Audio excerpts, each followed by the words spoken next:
Buenas tardes, ¿cómo están? Es un placer nuevamente saludarles. El tema que vamos a tratar ahora es un tema importante, es un tema delicado y es un tema que ustedes deben dominar desde el principio. Es acerca de las políticas de protección al menor. Por favor, les pido que presten mucha atención y que lean la documentación que se les hizo llegar, ya que lo que les voy a explicar aquí es muy somero y muy superficial, pero este es un tema que es extremadamente profundo. Lo primero que quiero es que tomen en cuenta lo siguiente: con relación a la tropa, esta obviamente tiene necesidad de dirigentes. En temas anteriores hemos estado hablando acerca de la importancia del adulto voluntario en el movimiento. Pero más importante que estos adultos es que tenemos necesidad de niños que estén sanos y que estén protegidos. A partir de aquí se deduce que la responsabilidad mayor de ustedes como dirigentes es la seguridad y progreso de los beneficiarios con los que trabajan. Tienen la responsabilidad de asegurar que en el grupo en cuestión solo se recluten adultos que sean convenientes para ellos. A medida que la tropa vaya creciendo, ustedes van a necesitar más personas que les ayuden. Pero no solamente la tropa, recuerden que aunque ustedes están a cargo en la tropa, la verdad es que ustedes forman parte de un todo, un conjunto. Ese conjunto se refiere al grupo Scout en sí mismo y por extensión al cuerpo de exploradores. Ustedes son fiscales de alguna forma, son llamados a fiscalizar de alguna forma que aquellas personas adultas que se acercan al movimiento cumplan con las cualidades que necesitamos en personas que trabajen con niños. Muchas personas, debido a la naturaleza de este trabajo voluntariado con niños, se acercan aquí porque consideran que es factible y posible lograr sus objetivos oscuros amparados bajo el manto de vengo a prestar servicio voluntario. Lo mismo ocurre en las iglesias, lo mismo ocurre en las escuelas, en los colegios. Donde sea que haya niños, los depredadores aparecen. Y ustedes deben de tener los ojos, los oídos muy abiertos.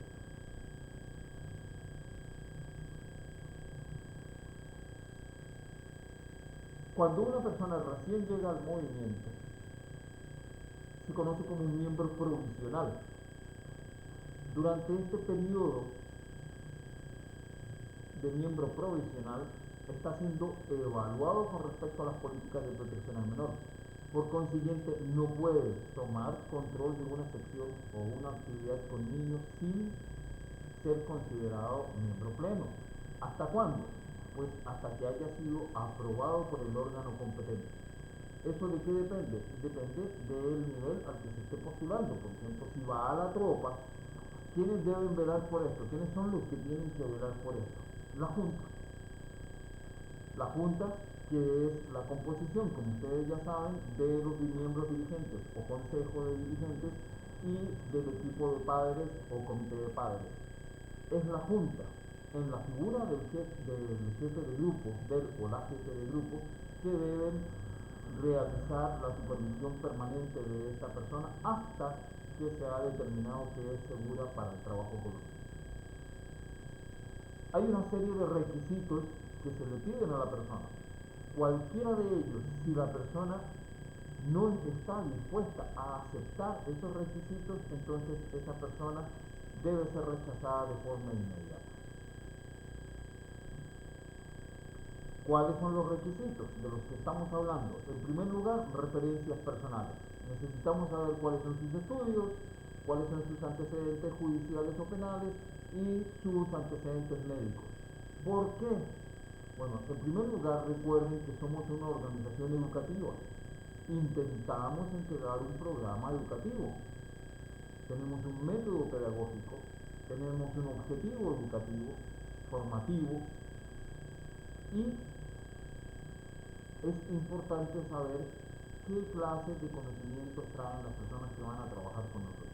No es por discriminar a las personas que puedan tener un muy bajo índice académico, sino porque hay algunos que pueden ser más aptos para una o para otra función en virtud de eso mismo. Con respecto a los antecedentes judiciales, ya estamos hablando de una cosa diferente, porque si la persona tiene antecedentes judiciales en donde en algún momento ha recibido denuncias por algún tipo de abuso, por algún tipo de tocación, por algún tipo de violencia, entonces estamos ante una persona que no puede participar del contacto con nuestros beneficiarios. Y con respecto a los antecedentes médicos va a depender, porque imaginemos que tenemos una persona que sufre, por ejemplo, de incapacidad de control de la ira o de alguna otro padecimiento mental que puede convertirse en una situación violenta y peligrosa para los beneficiarios. Una vez que se le realiza a la persona la entrevista personal, debe tener una entrevista personal con los miembros de la Junta, se le hace esta entrevista personal, entrega sus antecedentes y pasa la entrevista de forma satisfactoria, se le entrega el formulario de inscripción. Allí, en ese momento, no antes de que entregó la documentación, no antes de la entrevista.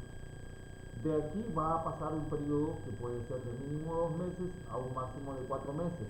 Durante ese tiempo no puede trabajar solo directamente con los beneficiarios de rama menor, salvo si está bajo vigilancia directa, y al finalizar ese periodo, si el jefe de grupo está satisfecho, el nuevo aspirante recibe la promesa. A partir de ese momento es un miembro integral del grupo Scout. Ahora bien, todos estos procesos son y deben ser confidenciales. Cada dirigente se debe familiarizar con el código de ética y actuar conforme a la ley y la promesa. Ahora, debido a que el contexto Scout existe el riesgo, el contexto Scout trabaja con niños. Debido a que trabajamos con niños, entonces, como les decía en la filmina anterior, nos convertimos en algo así como un panal de miel que atrae a muchos que vienen por los niños, y no todos vienen con buenas intenciones.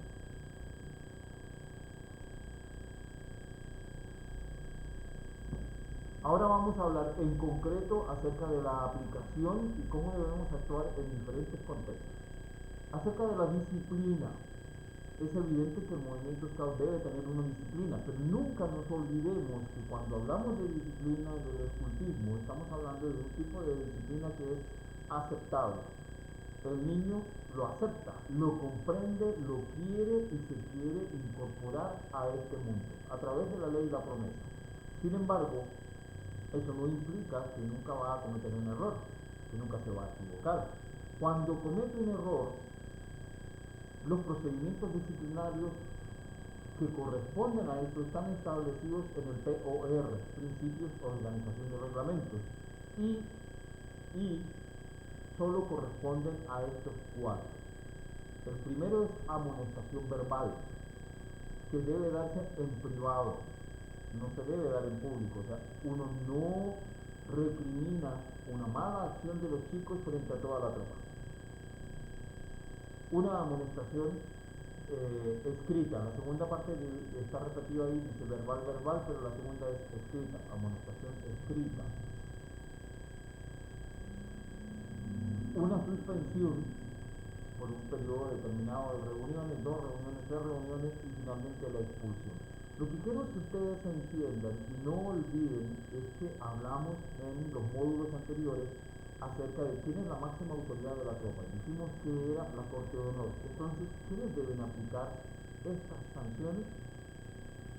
Debería aplicarlas la Corte de Honor. Ocurre que en algunas oportunidades la Corte de Honor no está disponible para ser llamada y el líder inmediato debe aplicar alguna amonestación, al menos verbal. ¿A quién le corresponde? Pues depende del contexto. Si quien observa que está ocurriendo eso es el guía de patrulla, pues el guía de patrulla. Si es el jefe decidirá si debería decírselo él mismo o debería comunicárselo al guía de patrulla para que éste lo haga. Siempre intenten por todos los medios posibles que se respete el sistema de patrulla. Solo actúen cuando no tienen otra alternativa más que hacerlo, por fuerza mayor. Ahora, ¿qué métodos de castigo están prohibidos? Cualquier castigo físico. Y cuando hablo de castigo físico, deben ustedes entender que no solamente estamos hablando de golpes. Por ejemplo, si vamos a poner un ejemplo de Francisco se portó mal, entonces yo le digo, usted me va a pagar, usted me va a pagar este castigo con 50 flexiones de brazo. Eso es incorrecto. No se utiliza el ejercicio físico cuyo fin es mejorar la salud física, ni se utiliza ninguna misión o función que uno debería realizar como parte de su desarrollo personal como castigo. No se utilizan como castigo.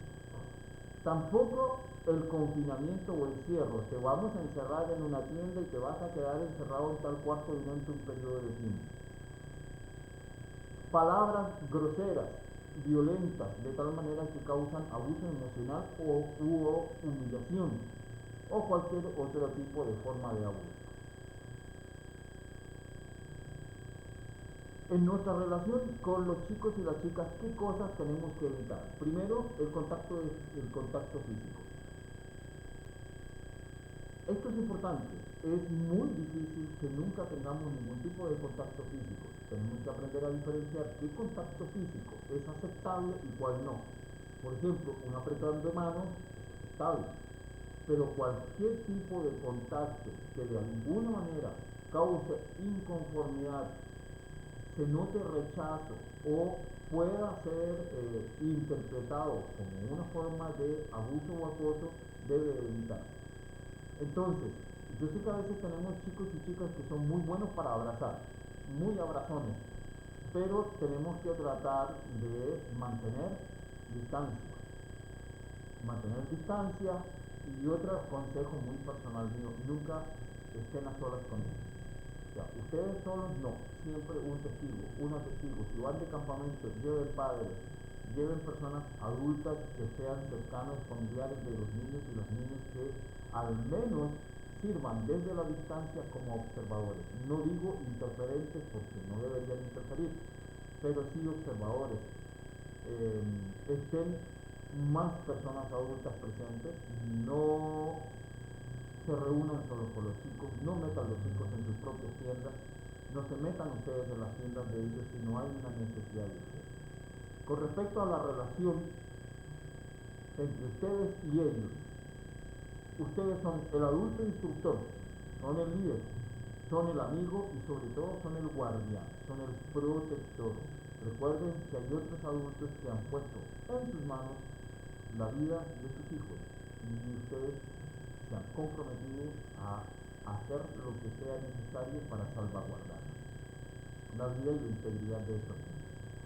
Con respecto al lenguaje, hagan un esfuerzo por evitar el uso del lenguaje vulgar, las palabrotas, las groserías, los gritos innecesarios y también el lenguaje agresivo. No utilicen términos como es que usted le falla porque es tonto o usted, qué sé yo, etc. Todo esto produce daño, mella en el sustrato emocional de los chicos. Pero no termina allí, sino que ellos lo convierten después en un discurso. Recuerden que ustedes para ellos son una especie de héroes. Y ellos lo convierten en un discurso y ese discurso se lo repiten. Mi jefe piensa que yo soy el tonto, entonces tengo que ser un tonto y empiezo a actuar como tal. Y mi conducta cambia para amoldarse a ese discurso que ustedes les dieron. Tengan mucho cuidado con lo que le dicen a los chicos y a las chicas. Con respecto a la discriminación, a veces nosotros tendemos a ¿cómo se llama? Identificarnos y dice yo soy, qué sé yo, costarricense, clase media, religioso, cristiano, católico, apostólico y romano, o testigo Jehová, etcétera, etcétera. y tendemos a discriminar a los niños y a las niñas en virtud de nuestras creencias y nuestras identificaciones. Esto no puede ocurrir de ninguna forma, ni por raza, ni por género, ni por sexo, ni por cultura, ni por creencia religiosa. Aquí quiero hacer una separación y quiero que por favor lo comprendan. No es lo mismo la discriminación por género que la discriminación por sexo. La discriminación por sexo es cuando miramos en más o menos a otra persona en virtud de su sexualidad, de su identidad sexual. Es hombre o mujer. Es hombre o mujer. Pero cuando estamos hablando de género, estamos hablando de roles que la sociedad asigna. Es cuando decimos es que una mujer debería hacer esto y un hombre debería hacer esto otro. Una mujer debería vestir así o un hombre debería vestirse así. Es hombre, así que no debería usar el pelo largo, etc. Eso es discriminación por género. Toda forma de discriminación es inaceptable. No deben aplicarla, deben dejarla por fuera. Con respecto al acoso, hay diferentes tipos de acoso. No crean que el acoso se limita única y exclusivamente a situaciones sexuales. Por ejemplo, el bullying es una forma de acoso. Estoy acosando a alguien porque me cae mal, quisiera que se fuera, entonces empiezo a hacerle la vida imposible. Esto es una falta gravísima y ustedes deben prestar especial atención, que no pase lo mismo que pasa en las escuelas, que hay un matón en la escuela y nunca nadie ve cuando el matón está matoneando a los demás. Pero cuando alguna de sus víctimas se pone seria, entonces todo el mundo sale a defender al pobre matón. Que eso no les ocurra a ustedes. O sea, ustedes deben prestar atención a quién está haciendo abuso de su fuerza o del grupo sobre otra persona que está resultando en víctima. Deben poner acción inmediata. Y finalmente, privacidad. Los chicos y las chicas tienen el derecho sagrado a la privacidad, a bañarse sin temor a que alguien los vaya a observar, a ir al baño sin que nadie los moleste, a estar en sus tiendas en tranquilidad sin que ningún adulto se vaya a meter a ellas. Privacidad es algo que incluso nosotros deseamos y buscamos.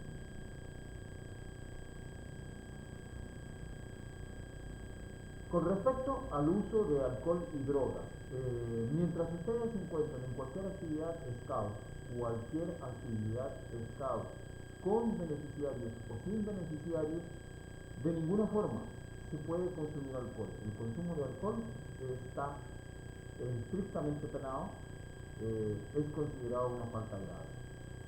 Con respecto al fumar, obviamente debido a toda esta situación de la ansiedad y el problema que puede producir, la norma es un poquito más flexible, pero está prohibido fumar frente a los beneficiarios. Si están en un campamento, lo que ustedes deben hacer es irse a un lugar completamente apartado. Nunca frente a ellos.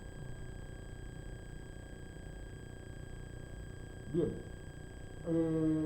esta parte les voy a pedir que la lean y presten mucha atención, pero no consideren que porque están leyendo esto se han vuelto expertos en detectar situaciones.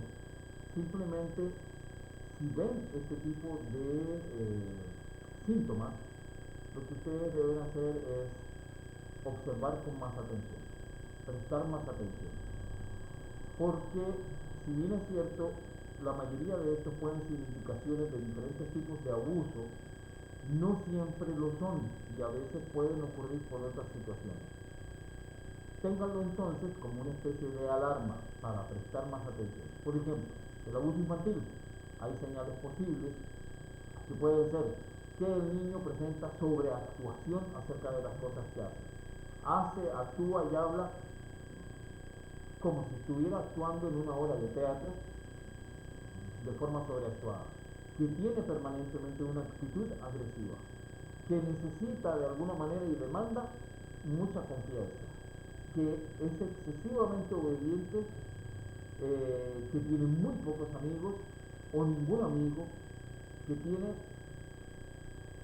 mucha necesidad de estar con los adultos, buscar el afecto en concreto de los adultos, o que tiene repugnancia hacia realizar ciertas actividades como quitarse la ropa, ponerse el traje de baño, ir a meterse al agua. Eso debería ponerlos a ustedes en un alerta, sobre todo si hay más de uno de esos síntomas.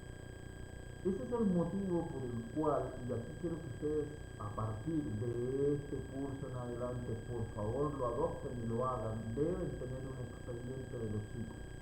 Y en ese expediente deben ir anotando este tipo de observaciones que ustedes hacen. Miguelito presentó este comportamiento, porque cuando ustedes detectan que hay más de un comportamiento, que hay varios comportamientos afines, entonces podría ser necesario elevarlo a alguien más que pueda hacer un análisis más detallado de la cosa.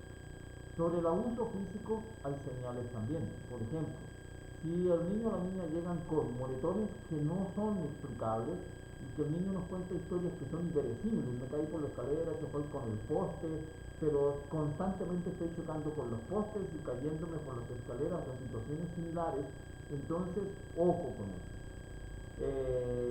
Que hay, por ejemplo, moretones en los ojos, en la boca, son lugares típicos en donde se reciben golpes en la casa cuando hay abuso dentro de la familia, cuando hay violencia intrafamiliar. Mordeduras, fracturas, marcas de objetos, y siempre hay excusas para justificar las diferentes lesiones. Entonces, probablemente estamos ante una situación de abuso físico. Abandono o descuido. Este es bastante notorio. Por ejemplo, si ustedes ven que hay un niño que viene a la reunión, siempre viene solo, los padres nunca aparecen, se nota descuidado, sucio, que no come bien, que su ropa huele mal, estamos ante una situación probablemente de abandono. Y si aquí, pues, al final vamos a ver qué es lo que se hace en todos estos casos. Con respecto al abuso psicológico y emocional, este es un poquitito más difícil de observar. Por ejemplo, el abuso sexual se puede observar, el abuso físico se puede observar, el abuso por abandono es visible porque las señales son visibles. Pero cuando hablamos del abuso emocional, este es mucho más profundo, está dentro de la persona, no es algo que ustedes lo puedan ver con facilidad, sobre todo si no se han entrenado a ese respecto. Pero en general ocurre cuando un niño sufre, por ejemplo, intimidación, como los niños en la escuela y en el colegio cuando son intimidados por sus padres, o son intimidados por su padre, el padrastro, la madrastra o algún pariente cercano, un hermano mayor que abusa de ellos. Tienen miedo al ridículo, sienten rechazo, este tipo de tendencia que ustedes lo pueden observar como un exceso de timidez, de aislarse, de introspección meditativa constante, siempre están por allí haciéndole el quite al estar en grupos, o ustedes observan que están tristes permanentemente. Deberían prestar atención. Con respecto al abuso sexual, la mayoría de los abusos sabemos que ocurren generalmente dentro del contexto familiar. Abuelos, hermanos mayores, padres, tíos, personas cercanas o familiares o vecinos cercanos.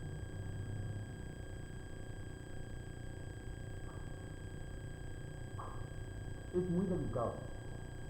Yo creo que la mayoría de ustedes conoce alguna historia o ha vivido alguna historia o tiene una experiencia personal sobre esa situación y saben el tremendo daño, el dolor que eso causa, el sufrimiento. Y ustedes pueden ser héroes en este sentido. Primero, asegurándose que mientras están en los estados, ellos están seguros, porque ustedes están ahí para protegerlos. Y segundo, porque si pueden observar y se llegan a enterar y este niño o esta niña en algún momento confía en ustedes, no le digan que miente, no le digan que se lo imaginó. Asúmanlo como ese niño o esa niña se los está diciendo y actúen en consecuencia. Ese es el deber de ustedes. Recuerden esto, cualquier consentimiento sexual, aunque sea explícito, si es de un menor de 18 años, sigue siendo abuso.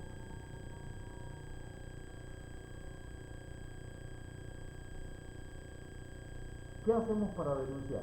Bueno, primero, investigar un caso de abuso de cualquier tipo no es responsabilidad de ustedes, no es responsabilidad de la jefatura de grupo, ni siquiera es responsabilidad de la Corte Nacional de Menores. Aquí lo que corresponde es que los órganos de justicia son los que investigan.